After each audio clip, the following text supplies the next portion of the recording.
Now, newsman Dennis Daly presents his unique look at current events in another of his wide-ranging daily video blogs.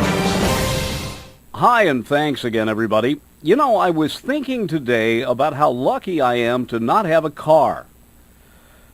But not really. I think it's kind of, what do you call it, a rationalization to figure out why you don't need a car. So I started making a list of the things that most bother me, but also the things I like best about not having a car. And one of the things I like least is my inability to go to bingo.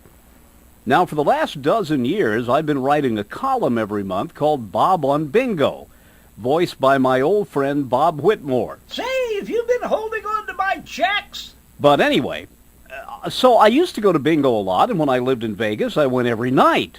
I'd bet the lowest possible, but I occasionally won, and as we've talked about before, I've broken even. But I've done a little research on bingo, which I had not done for a long time. Bingo was originally called Beano. Now, it's very much like the game we have today, but it was mostly played at county fairs. And what happened was people would use beans to cover the squares. And when they had a bingo, they would yell Beano. Now, Beano began as a game called the lottery in Italy back in the 1700s. And apparently, Italians still play the game every weekend, just as they did back in the 1700s. It was only in the 1920s, though, when bingo became not commercialized as such, but systematized, standardized, if you will, and the name was changed to bingo. Now, one of the sad things is there was a gentleman who tried to figure how many bingo combinations there are. He was a mathematician. He absolutely, seriously went crazy and committed suicide.